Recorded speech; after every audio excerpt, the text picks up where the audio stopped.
And we're back with another episode of the Vampire Diaries. This was season 1, episode 17, Let the Right One In. This was another good episode. I did take quite a few notes, although they're a big mess. So let's see if we can get through this. So first of all, Let the Right One In is a really good movie, at least the original version.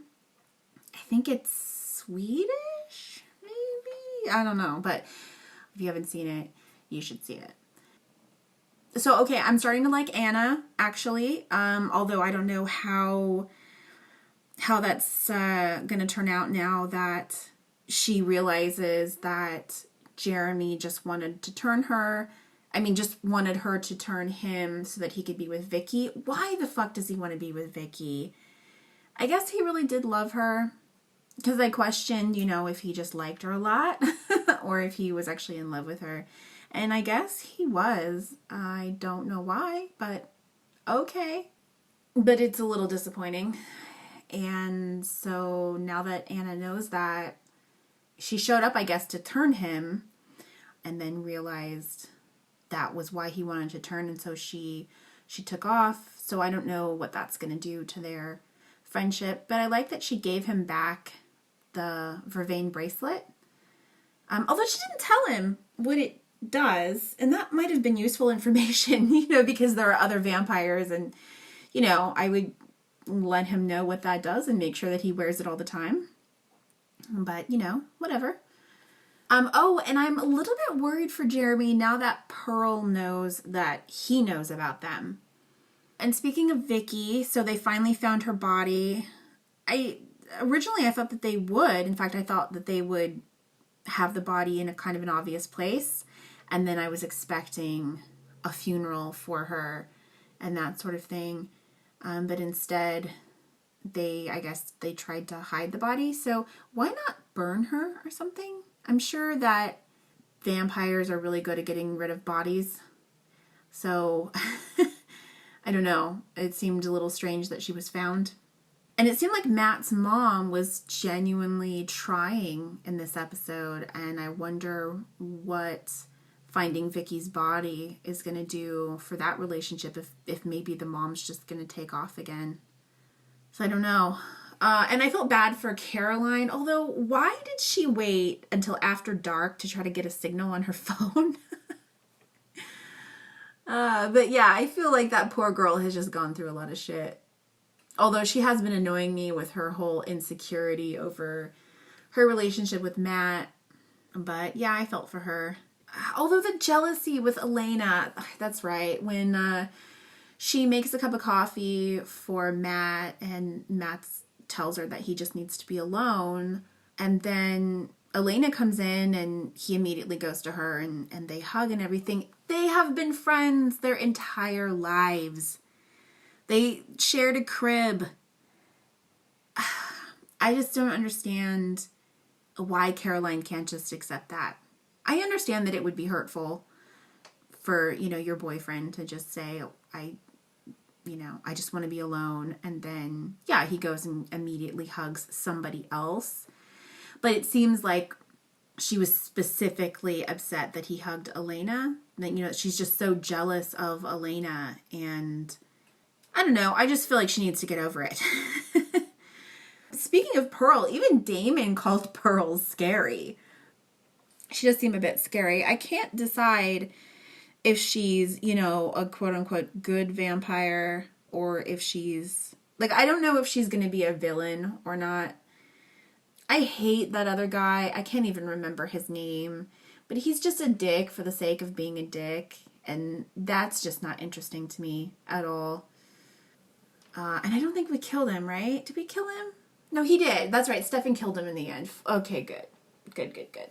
Speaking of, I have to say that I was really annoyed at how many opportunities people had to stake vampires and didn't.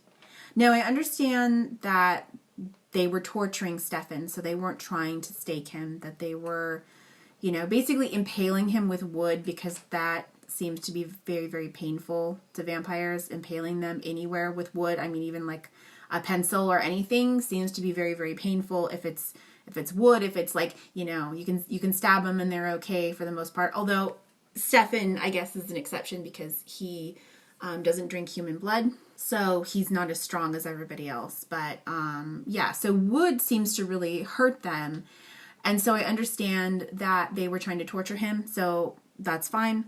But then in the end, when that asshole vamp, when he was chasing after Stefan and Elena and he stabs him, but he didn't stake him in the heart. Why? He could have killed Stefan right there. You know, he'd already tortured him. So why not just do it? And then I thought Elena killed him. I thought she staked him and killed him, but she didn't. Now, maybe it just wasn't deep enough, because honestly, this is something that's always got me. It would be very, very difficult for a human to, I mean, I think I've never stabbed anybody, but I feel like it would be difficult to actually stake somebody, especially with, you know, like with a dull piece of wood. If it's a very, very sharp stake, I'm sure that would be a lot easier, but a blunt or dull piece of wood, I feel like you're likely to hit a rib or something, you know, and the way that they do it just everywhere all the time, I feel like it's like popping a balloon. You know, it's so easy to stake somebody. Somebody like, you know, the Slayer being able to easily stake somebody, or another vampire easily, you know, staking a vampire, that makes sense because they have enhanced strength. But for a human, I feel like it would be more difficult. So maybe that's what happened, in that because she stabbed him from behind, and maybe she just didn't get the heart. I don't know. Then when Stefan, so after he drinks from her and he goes to attack this guy and he kills him, he, you know, stabs him a bunch of times without actually staking him in the heart. And I'm just like, fucking get on with it.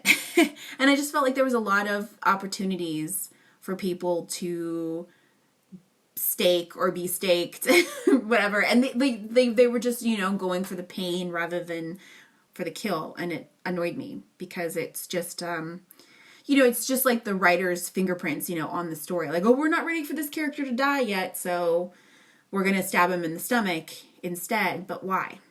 But in general, I guess we'll just talk about, you know, the main story, which is, you know, Stefan was kidnapped and he was tortured, and that was, you know, pretty awful. Although I felt like the torture wasn't really much torture. The liquid in the eye, I'm guessing, I don't think it's holy water, right? They don't do holy water, I don't think, on this show. I'm guessing there was vervain in the water.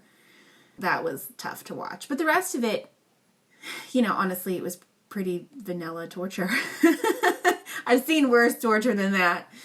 Or better torture, whatever. And Elena fucking annoyed the shit out of me. I felt like she was really dumb for insisting that she's going to go into a house full of vampires to save Stefan. Like, no. Shut up. Sit down. You know, let Damon handle it. You are not helping.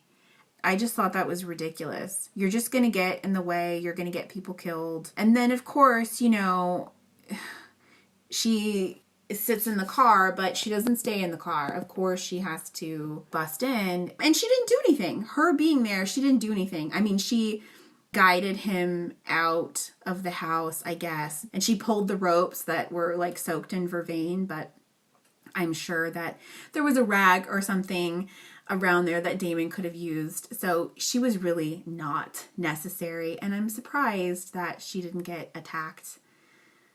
So yeah, that was annoying. And then of course she falls and she's bleeding. And so you know what's going to happen. And I thought, yeah, feed him, you know, because he's obviously weak. And he didn't seem to have any trouble, if I'm remembering right. He didn't seem to have any trouble stopping. But then, you know, he goes a little wild when he's killing the guy. Frederick? I think it's Frederick. I don't know. But he goes a little wild and he like growls at Elena or whatever. And she's all horrified by it. And I'm thinking, yeah, dude's a vampire, in case you didn't know. Like, why are you shocked? I don't know. She just really annoyed me.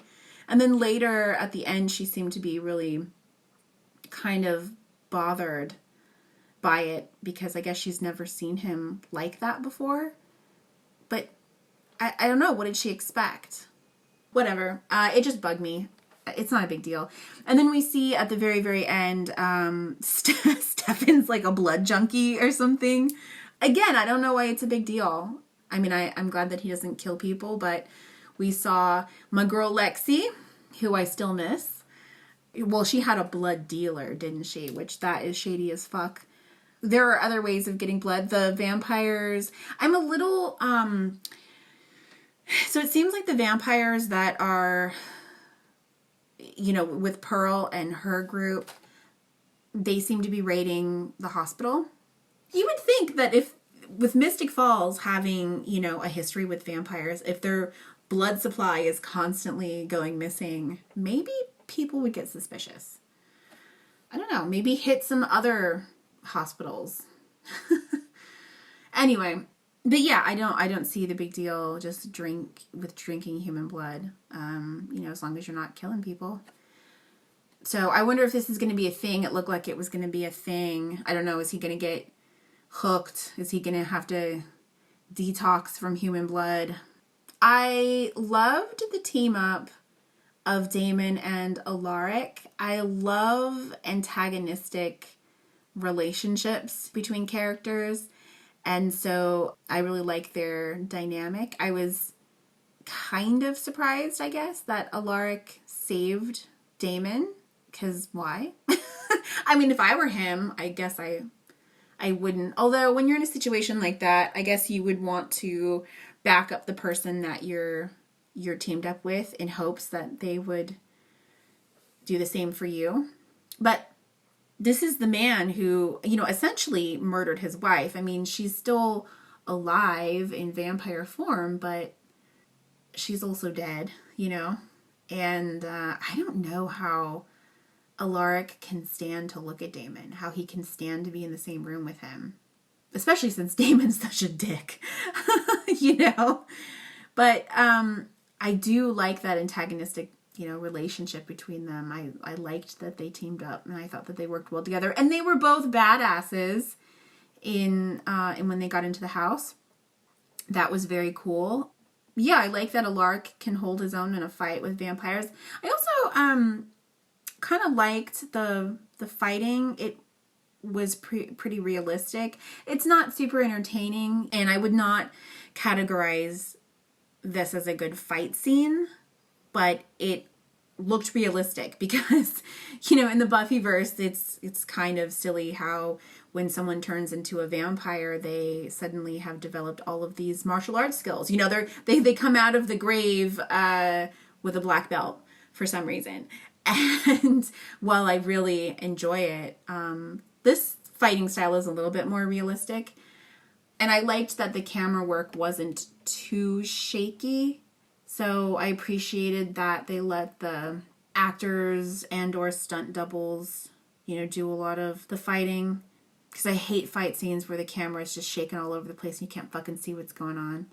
So, yeah, all in all, it was pretty good. I guess that's about it. That's about everything that I have for this episode. Another solid episode. Like I said, like 3 or 4 in a row, which is pretty good. And I'm getting excited about the end of the season. We're pretty close. We've got, what, 6 episodes left? 5 episodes left. That's pretty exciting. So, okay, that's all that I've got for now. Thanks. Bye.